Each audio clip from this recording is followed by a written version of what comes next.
Hello everybody, this is Simply7 with a video watch review of my Longines hydroconquest dive watch. This is model number L364249666. Quick look at the packaging. It comes with a cardboard outer box, and inside there's a little drawer here with all your manuals and warranty card, extra links, etc. And a leatherette inner box. Open up the box and there's our watch. This is the blue model, and I chose the blue model because I think this is this watch has a pretty busy dial and bezel, and the blue for me softens the contrast, whereas the black just looks a little bit too busy for me. It just it wasn't, after seeing these in person, the blue appealed to me more, and ironically that it doesn't seem that they are selling the blue anymore, so I guess I'm the only one that likes it. This model is 41 millimeters wide. It is 12.25 millimeters tall, and it has 21 millimeter lugs, disappointingly. I didn't find that out till I got it. So that pretty much precludes you from getting any aftermarket rubber straps unless you want to modify them, and but you will find some leather out there, though I personally have a problem with leather on a dive watch. I don't know why, I just don't get that. 192 grams as far as the weight, and it's moving with an ETA 2824-2A. ETA is it's part of the Swatch group, as is Longines. So and this being one of their high-end watches, I would imagine that means that the better version of the 2824 is in this. Accuracy, when I first got this, I couldn't believe it. For the first 2 weeks was on the spot, no variance. It was unbelievable. And then I went skiing with it for a couple days up at the mountain, and I came back, and ever since it's been running 3 seconds behind consistently. What's interesting with this watch is I have not had any variance depending on whether it's on or off wrist. Every other watch I've ever owned, my watch would run quite a bit slower when it was on wrist than when it was off wrist or in the winder. This watch, it doesn't seem to matter. So that's interesting. This watch to me looks like the love child of a Orient Blue Mako and a Tudor Snowflake Submariner. If you look at the pictures, you'll see why.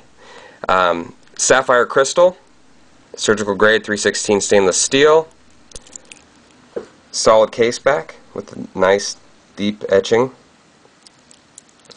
and stainless steel solid end link band all the way through. Let me close the dive extension here. This, starting off with the bezel. The bezel has kind of a nice faded blue look to it, which I really like. That kind of reminds me of the Tudor. What I don't like about the bezel is that there are some smooth pieces here that are completely aesthetic, and the 5-minute or the 5-minute indices look too similarly to the 12 o'clock point.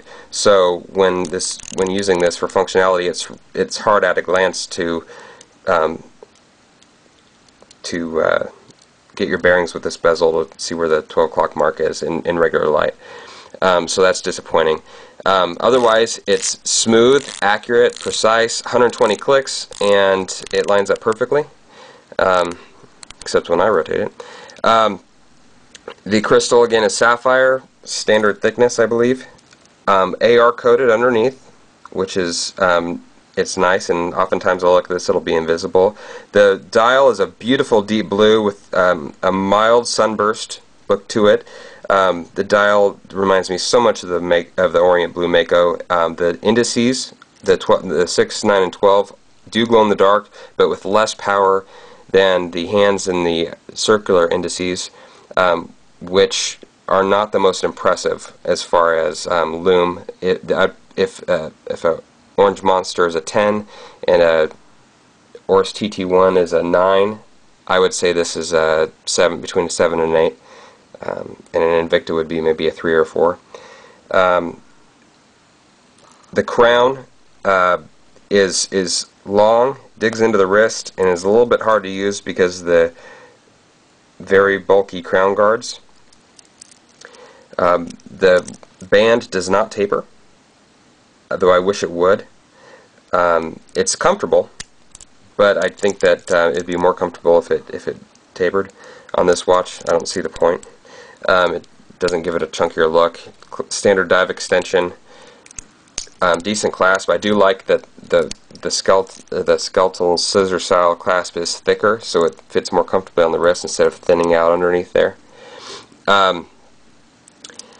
Polish on the sides, stainless steel on top, and all in all, I really like this watch. I think it's comparable to, in the price range, to you can find some Oris, Hamilton, or Victorinox watches in this range with the same functionality, the same build quality, but I think that Longines has the most cachet out of all those, if that's important to you, and has the most traditional styling. So anyway, I hope you enjoy the review. If you have anything to add, please post in the comment section below. Otherwise, have a great day.